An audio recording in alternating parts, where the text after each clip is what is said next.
Bismillahirrahmanirrahim. Assalamualaikum warahmatullahi wabarakatuh. Baiklah teman-teman, hari ini berjumpa kembali pada channel saya, di mana saya akan menyambung sesi-sesi pada keyakinan. Sebelumnya sudah saya sampaikan pada tahap sebelumnya, yaitu sesi keyakinan Anda untuk dapat lulus tes psikotes. Teman-teman, perlu kita ketahui mengapa keyakinan ini agak berat, agak panjang akan saya sampaikan. Sebab keyakinan terkadang dianggap sepele oleh teman-teman untuk bisa menghadirkan keyakinan. Keyakinan ini ibaratnya percaya diri atau konsistensi keyakinan Anda terhadap harapan yang akan Anda capai. Memang berat teman-teman. Keyakinan terkadang kita sendiri pun sudah berusaha keras, namun di dalam hati tidak yakin, tidak percaya diri. Itu akan sia-sia teman-teman. Tidak ada pencapaian. Sebab keyakinan diri sendiri pun tidak yakin, tidak percaya kita akan berhasil. Ya sudah. Jadi teman-teman, kenapa? Mungkin keyakinan ini akan saya buat sampai 8 sesi atau 6 sesi lah. Paling banyak 6 sesi. Yang pertama ini keyakinan ilmiah.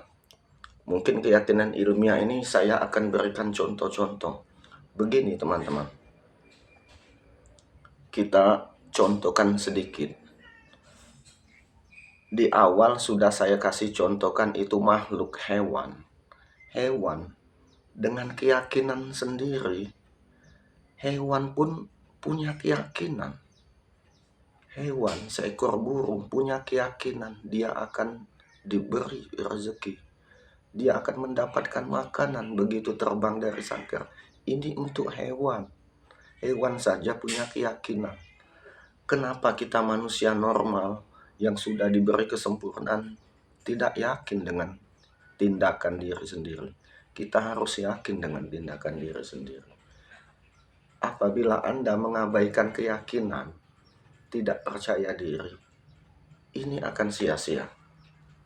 Oke lah teman-teman, kita contohkan Anda akan memancing ikan di sungai atau memancing udang. Anda dengan umpan tidak yakin umpan ini mau dimakan ikan atau tidak. Anda pun antara yakin dengan tidak yakin, ragu, ya tetap tidak akan berhasil. Ikan tidak akan memakan umpan kita sebab kita sendiri tidak yakin. Tapi begitu kita yakin, ini cacing ini sudah, saya yakin cacing ini ikan pasti mau makan. Dengan cacing ikan pasti mau makan. Ya sudah. Setelah kita letakkan kail di dalam sungai, kita pasrah tapi kita yakin. Ya suatu saat mungkin 2 jam, 3 jam, 5 jam kail akan dimakan ikan. Oke, kita close. Itu salah satu contoh keyakinan. Jadi apabila kita mau berangkat mancing,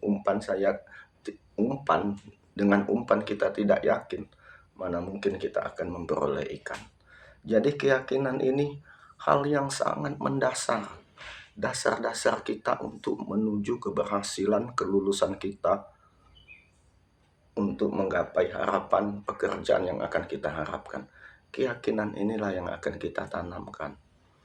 Abaikan semua keilmuan, contoh-contoh lingkungan, contoh-contoh kondisi, abaikan.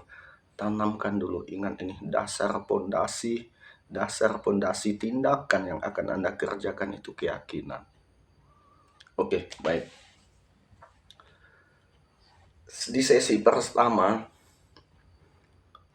pertama saya contohkan pada makhluk hewan. Keyakinan hewan yang kuat sehingga ia kenyang berhasil pulang ke kandang dengan kenyang, badan yang sehat. Itu hewan. Sekarang saya contohkan lagi. Ini contoh. Bukan ilustrasi, tapi ini contoh kenyataan. Contoh kenyataan.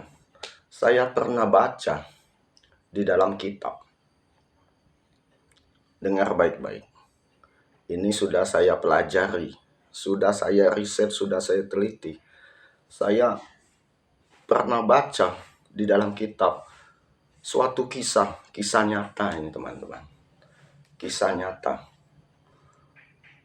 Pada suatu ketika ada seorang suami istri. Ya, suami istri ini kita sebut sang suami ini namanya Nabi Ibrahim. Sang suami ini namanya Nabi Ibrahim.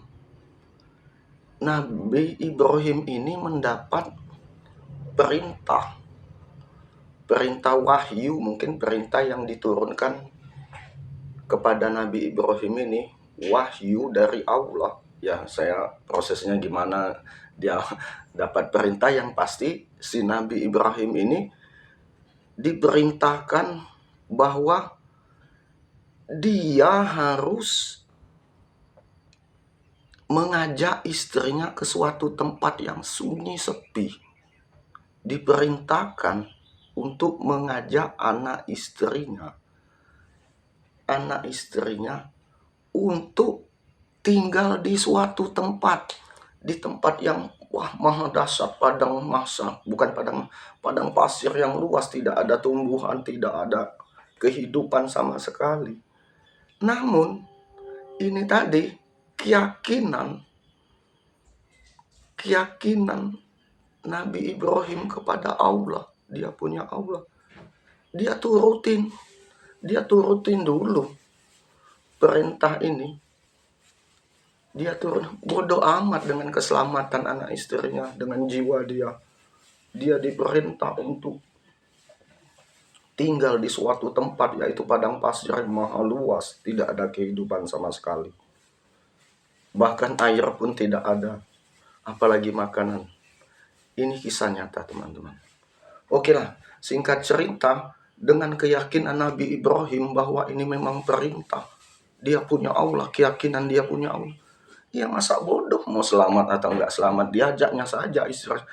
Bahkan pada saat dialog antara istri dan anak, dialog dengan istri, anaknya kan masih kecil, masih bayi ini anaknya, masih nyusu mungkin. Antara dialog, sang istri pun sempat ragu, nggak mau ikut sang istri. Namun berkat si Nabi Ibrahim tadi tidak putus asa untuk menasehati bahwa ini perintah. Ya, terjadi dialog, lama-lama ya luntur juga. Dengan Nabi Ibrahim tidak putus asa mengajak sang istri. Ya, singkat cerita sang istri ikut. Baik itu terpaksa maupun tidak terpaksa, ya mau tidak mau. Sebab sang istri logikanya, Anda mau membunuh saya, kan begitu pikirannya. Anda mau membunuh saya. Namun sang istri setelah diyakinkan sama sang Nabi Ibrahim, setelah diyakinkan oleh Nabi Ibrahim bahwa ini adalah perintah Allah. Oke, nama sang ini, si Siti Hajar ini, sang istri yakin bahwa memang ini benar-benar perintah Allah. Dia pun yakin. Tidak memikirkan lagi, masa bodoh mau selamat atau mati atau dalam. Ya, logikanya dia ini akan tinggal di tempat tanpa ada kehidupan, di padang pasir yang tidak ada makanan sama sekali, tidak ada bekal. Oke, singkat cerita dia berangkat. Begitu tak sampai di suatu tempat, pikiran mereka ini ya sudah, pasrah. Begitu sampai di suatu tempat, sang Nabi Ibrahim pamit lagi untuk meninggalkan sendirian. Masya Allah, tinggal sendirian. Oke, begitu mendengar ini perintah, dengan sedih, dengan dukanya, sang Siti Hajar ditinggalkan.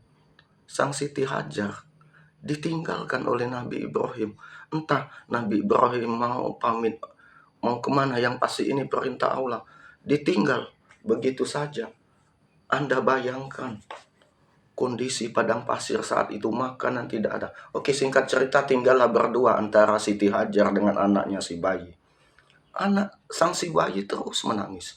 Terus menangis karena kelaparan, karena tidak ada air, tidak ada penghidupan di sana. Melihat kondisi yang sangat kritis, maka sang Siti Hajar mengambil tindakan. Dia harus cari air. Dengan keyakinan dia harus dapat, bodoh amat di sana nggak ada air, nggak ada. Ya logikanya memang susah, nggak ada air. Tapi sang Siti Hajar tetap yakin. Keyakinan dia akan mendapatkan suatu air karena merasa, ya anak sendiri, gimana Anda bayangkan? Anak masih kecil, bayi, menangis, terus menangis, kelaparan, minta air, terus kelaparan, minta, boro-boro mau makanan. Begitu sang Siti Hajar berlari ke sana kemari. Ya, kalau nggak salah itu sampai dia mondar-mandir itu sampai 7 kali. Sampai putus asa, kelelahan. Sang Siti Hajar pun putus asa. Bukan berarti dia putus asa karena tindakan. Putus asanya itu kelelahan, teman-teman. Bukan dia itu berputus asanya. Sudah air nggak ada lagi. Dia selama 7 kali itu, dia itu kelelahan. Seandainya dia tidak kelelahan, mungkin sampai mati pun dia, ya terus dihajarnya mencari ke sana kemari. Tapi cerita yang saya dengar itu 7 kali itu sebab dia kelelahan. Seandainya dia itu tidak lelah, mungkin bisa 40 kali. Sampai tenaga tetes darah terakhir pun dia akan lakukan itu. Dia itu kelelahan, teman-teman. Siti Hajar itu karena bayangkan mondar-mandir ke sana tidak ada air, lari ke sana lagi tidak ada air, lari ke sana tidak ada air. Nah, begitu dia kelelahan tadi, ya tidak ada lagi upaya. Namun dia yakin bahwa ada suatu energi lagi, maksudnya ada pertolongan Allah. Dia yakin ada pertolongan Allah yang akan memberikan bantuan kepada dia. Dia pun tanamkan itu. Dia ingat kata-kata suaminya tadi, bahwa ini perintah Allah, mendengar ini perintah Allah. Maka di saat dia kelelahan tadi, dia tawakalkan kondisi yang sangat kritis ini kepada Allah. Dia tawakalkan. Dia yakin bahwa ada energi, ada suatu pertolongan dari Yang Maha Kuasa, Yang Maha memberi penghidupan. Sebab sudah dari awal dia yakin ini adalah perintah Allah. Ini ada perintah Allah. Berarti kalau ini perintah, ini adalah tanggung jawab Allah. Kita hanya, si Siti Hajar tadi hanya berusaha sesuai kemampuan. Begitu dia letih, dengan terseok-seok, dia kembali kepada bayinya. Begitu dia sampai kepada sang bayi, ternyata air itu sudah ada di bawah sang bayi. Entah dari mana air itu. Nah, oke, singkat cerita, dengan upayanya tidak berhasil, sang Siti Hajar, ternyata dengan sang bayi pun sudah ada. Siapa yang menggali air itu? Siapa? Nggak ada sekop, nggak ada cangkul. Siapa yang buat mata air di sana? Logikanya, kalau nggak pertolongan Allah. Bahkan dia, Siti Hajar, sudah lari kemana-mana, si air pun malah di bawah sang bayi. Oke, kita simpulkan dari cerita ini. pertama-tama keberhasilan itu harus Anda yakini dulu. Keberhasilan itu harus Anda yakinkan bahwa Anda akan berhasil setelah Anda usahakan dengan maksimal. Baru Anda tawakal, Anda pasrahkan. Ya maksudnya tawakal begini, setelah habis kemampuan Anda, sudah habis kemampuan. Kalau belum habis kemampuan, terus ajar terus sampai berhasil. Ya kalau sudah di usia 35 masih Anda gak berhasil, berarti ingat target Anda umur 35 bisa diangkat bekerja itu. Umur 35, seandainya batas umur 35 Anda sudah tidak diterima, ya sudah. Kita tawakalkan saja. Memang itu sudah keputusan kita, keputusan takdir kita begitu, kita tawakal. Jadi kita simpulkan dengan keyakinan kita, pasti sang kuasa, yang memberi penghidupan kepada kita akan memberikan suatu jalan, memberikan suatu keberhasilan. Singkat cerita, Siti Hajar tadi, ya di sana ada pertolongan lagi. Begitu ada air, ada para saudagar yang ingin mencari air di sana, pedagang-pedagang singgah mampir. Ya singkat cerita, di zaman sekarang ya sudah makmur di tempat itu.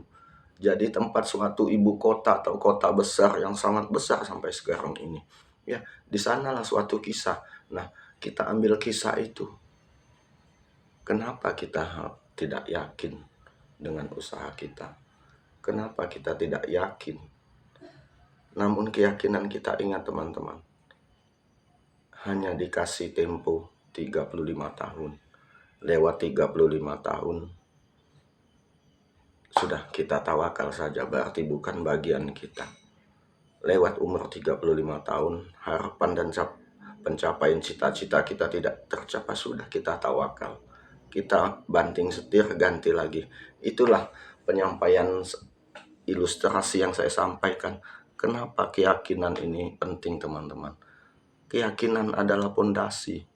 Keyakinan adalah pondasi bahwa kita manusia ini diberi kemampuan, diberi proses, diberi akal, diberi pikiran.